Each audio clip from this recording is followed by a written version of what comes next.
My wife said, "You're imagining things. You need help." I replied, "Maybe I do." Then I showed her the security footage of her sneaking another man into our house. I told her I was getting help from a divorce lawyer. She's now at my door begging me to reconsider. I, 42 male, have been married to my wife, Judith, 40, for 15 years. For the last 12 months of that union, I have apparently been descending into madness. That was the official story anyway, and she was sticking to it. It wasn't a sudden break. It was a slow, creeping erosion of my own sanity, orchestrated by a master. It started with little things, so small that mentioning them felt foolish. Her phone, once left casually on the counter, was now perpetually face down, like a sleeping bat. She developed a sudden, passionate interest in moody indie bands she'd once described as music to get sad in the rain to. There were late nights at the office on Wednesdays, a day I knew for a fact her company's policy was to close at 5 p.m. sharp for a team-building yoga class she claimed to despise. Each time I'd gently poke at these inconsistencies, the response was a masterclass in psychological deflection. A sigh, a look of profound disappointment. "Russell, please don't start. That's just insecurity talking. It's not a good look. Honestly, I think you're getting paranoid. It's starting to worry me. Maybe you should talk to someone." The gaslighting was so smooth, so loving on the surface, that I started to believe it. You begin to live with a low, constant hum of anxiety in your own home, a feeling that you are the crazy one, the broken component in an otherwise perfect machine. The moment of clarity came 2 months ago. I came home a day early from a work trip, wanting to surprise her. The house was pristine, but it smelled faintly of a sharp, citrusy cologne that wasn't mine. I knew it wasn't mine. When she got home, I asked about it. She didn't just deny it, she laughed. A full-throated theatrical laugh that echoed in the kitchen. "Cologne? Russell? You're imagining smells now? That's it. I'm serious. This is getting out of hand. You need help." Something inside me didn't break. It clicked. It was a cold, quiet click of a lock falling into place. The fog of self-doubt didn't just lift, it evaporated. I saw the entire landscape of the last year with chilling, pristine clarity. So I agreed. "You know what, Judith? Maybe I do." The next day I had a new home security system installed. The whole works. I told her it was because of a string of break-ins in the neighborhood. She rolled her eyes, annoyed at the expense, but it fit her narrative of my escalating paranoia, so she didn't fight it. I let the cameras run for a week. I didn't check the footage. Part of me was terrified. The other, colder part, the part that was now in charge, knew I needed a clean, undeniable record. And then I got it, last Tuesday. While she thought I was at my weekly poker game, my phone buzzed. Person detected at front door. I was parked a block away, sipping a lukewarm coffee, watching it live. She opened the door for him. Philip, a guy from her gym with aggressively white teeth and the smug posture of a man who has never been told no. I'd met him once. He'd shaken my hand too firmly while looking at her. I knew then. Of course I knew. They didn't ravage each other in the hallway. They weren't teenagers. They were methodical. She poured him a glass of my best whiskey, the one I was saving, and they walked into the living room, his hand proprietorially on the small of her back. The camera there recorded their slow, deliberate kiss before she led him upstairs to our bedroom. My hands were steady, my heart rate didn't even spike. I just felt operational. I saved the footage. Cloud, 2 separate hard drives, one in a safe deposit box. I waited until last night. She was in the kitchen, giving me the worried wife speech again. "I'm just so worried about you, Russell," she said, her voice a perfect symphony of condescending pity. "You're imagining things. You really, really need help." I looked straight at her. "You know what, Judith? Maybe I do." I turned my tablet around on the kitchen island and pressed play. It was the living room footage. Crystal clear. Her face went from confusion to annoyance, then to a dawning, sickening horror. Finally, it settled into the blank mask of someone whose entire world has just been deleted. "I told her I was getting help," I said, my voice perfectly level. "From a divorce lawyer. I spoke to him this afternoon. He was immensely helpful." I slid a formal notice across the island stating she'd be hearing from my counsel.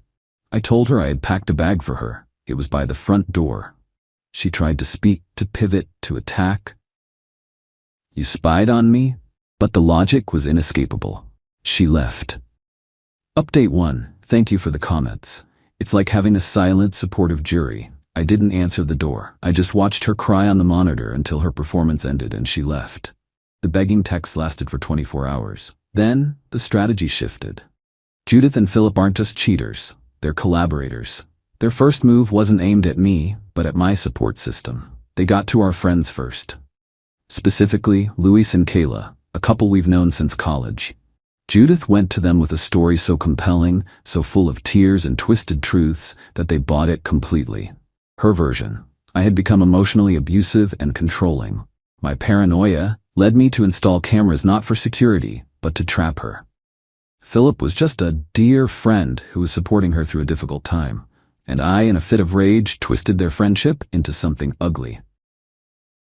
So when my calm, preemptive email landed in their inboxes, sad news, Judith and I have decided to separate, it didn't make me look dignified. It made me look cold, distant, and sociopathic, exactly like the man she had described. Louis called me, his voice full of disappointment. Russell, man, I think you need to take a step back. Kayla said Judith is a wreck. Whatever is going on, spying on her is not the answer. I'd lost them. It was a clean, effective strike, a genuine win for the antagonists. Then came Philip's move. He's smarter than I initially gave him credit for. His text wasn't a dumb insult. It was a masterpiece of manipulative concern trolling. Russell, I know this is a difficult situation. Judith is devastated. I think it's important for all three of us to be adults about this and talk before things get unnecessarily ugly. For her sake. See what he did there? He positioned himself as the rational mediator, framed me as the potential source of ugliness, and used for her sake as a moral shield. It was a threat wrapped in a wellness blanket. I sent the screenshot to my lawyer, who replied, "Admire the craftsmanship. Do not engage." The financial front opened up next. I'd already secured our joint accounts, but Judith has her own online boutique. A few years back, I co-signed on a sizable business loan to get her started. This was her passion, her baby. It was also now her primary weapon. They are smart. They know a direct assault is obvious. They started with something more subtle, more cruel. They went after my garden. I came home from work on Thursday to find my prize-winning roses drooping, their leaves turning a sickly yellow-brown. My vegetable patch looked diseased. At first, I thought it was a blight, some natural affliction. It took me 2 days and a call to a nursery to identify the cause. Not bleach or salt, that's for amateurs. This was a targeted application of a specific, slow-acting herbicide designed to mimic root rot. It was cunning, deniable. This was their second win. It hurt me deeply, and I had no immediate proof. But they made one mistake. They enjoyed their work too much. My doorbell cam, set to high sensitivity, recorded a car, Philip's car, driving past my house at 2 a.m. on the night I now suspect the herbicide was applied. It didn't show them doing anything, just cruising by. On its own, it was nothing, but it was a thread. I filed a police report for destruction of property. I told the officer about the ongoing divorce and my suspicions. I showed him the clip of the car. He was sympathetic but blunt. "Sir, without more, this is just a car driving down a public street. I can file the report, but I doubt it will go anywhere." It felt like a loss. But what I was doing wasn't building a criminal case. I was building a file. Every move they made, every lie they told, every piece of cruelty, it all went into the file. They thought they were playing checkers. They didn't realize my game was evidence curation.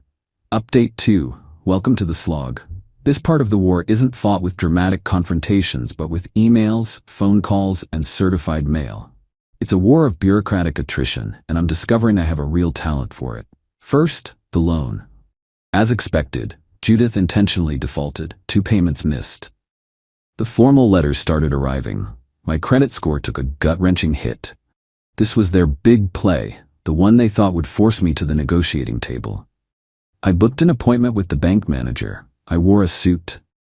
I brought my file, which was now thick enough to stop a small-caliber bullet. It contained the divorce filing, the police report about the garden, however circumstantial, a printed log of Judith's increasingly erratic texts, and a detailed timeline. I didn't go in angry. I went in as a partner in problem-solving. "This is not a standard default," I told the manager. "This is a coordinated, malicious act of economic sabotage designed to inflict financial harm during a legal dispute." I have documented a pattern of harassment. I need to know the bank's procedure for dissociating a cosigner in a case of documented financial fraud. The word fraud changed the room's temperature. The manager's expression went from weary to laser-focused. It's a long, arduous process, but the bank has now opened an internal investigation. Her power move just gave my lawyer the centerpiece for his argument of economic dissipation of marital assets. But they didn't stop there. Their next attack was more modern, and in some ways, more insidious. They came after my reputation online. I have a professional profile on a networking site related to my field. We don't need to get into specifics, but it's a place where reputation is key. Over the course of 1 week, my profile was review-bombed. A dozen one-star ratings and scathing reviews from anonymous profiles popped up. They were cleverly worded, not making direct accusations but asking questions.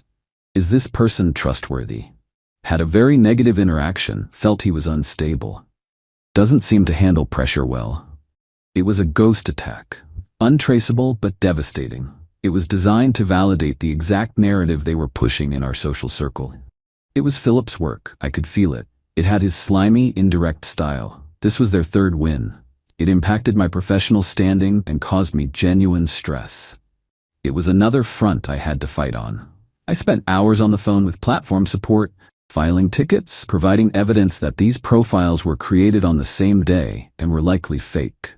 It was a bureaucratic nightmare, and for weeks the reviews stayed up. They were winning battles. The friends they'd poisoned against me, the hit to my credit score, the public stain on my professional profile. They were causing real significant damage.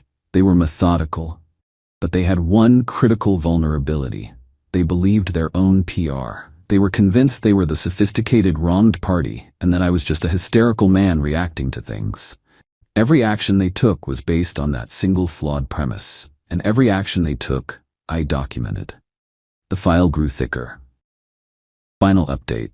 It's over. The divorce was finalized last week. The final act didn't play out in a dramatic courtroom. It was a slow, systematic dismantling of their case in a sterile conference room. My lawyer, a man who truly appreciates a well-organized file, laid out our case. It wasn't one single thing that won it. It was the sheer weight of the pattern. The infidelity footage was the opener.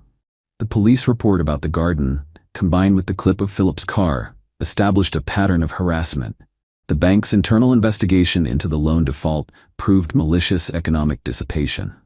And the online smear campaign, which I eventually managed to get removed after providing a mountain of evidence to the platform's legal department, was the closer. It demonstrated a clear multi-front campaign to ruin me personally and professionally. My lawyer's closing argument to the mediator was simple. These are not the actions of a victim.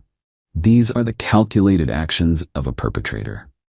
The settlement was devastating for them. Judith was forced to assume 100% of the defaulted and now recalled business loan. Her share of the house's equity was drastically reduced to compensate for the economic damages and legal fees I'd incurred.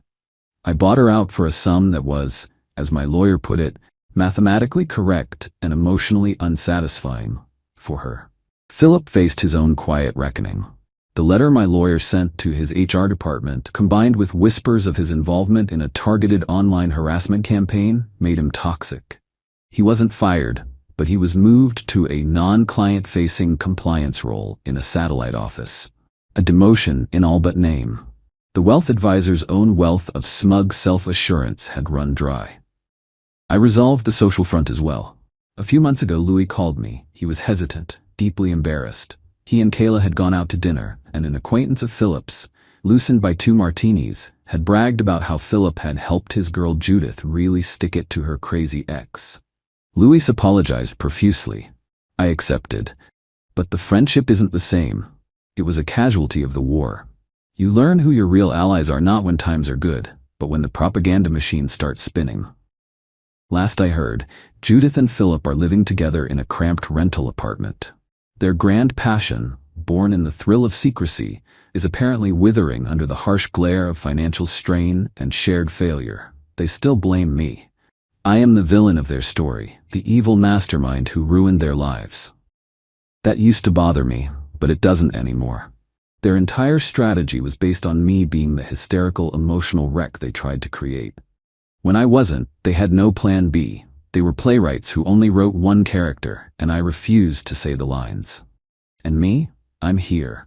The fight took more out of me than I like to admit. It was 6 months of relentless vigilance. But the silence in my house is no longer a source of anxiety. It's just peace. I rebuilt the garden. I had to excavate the poisoned soil, section by section, and replace it with fresh, clean earth. It was hard, back-breaking work. I planted new roses. In the exact same spot as the old one, I planted a new Japanese maple. It's small, just a whip of a tree.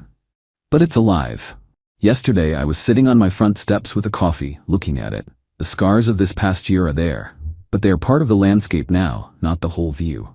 I got help, just like Judith said I should. I have a good lawyer, a great therapist, and an exceptional security system. They thought they were burning my life down. They didn't realize they were just clearing the land for new growth.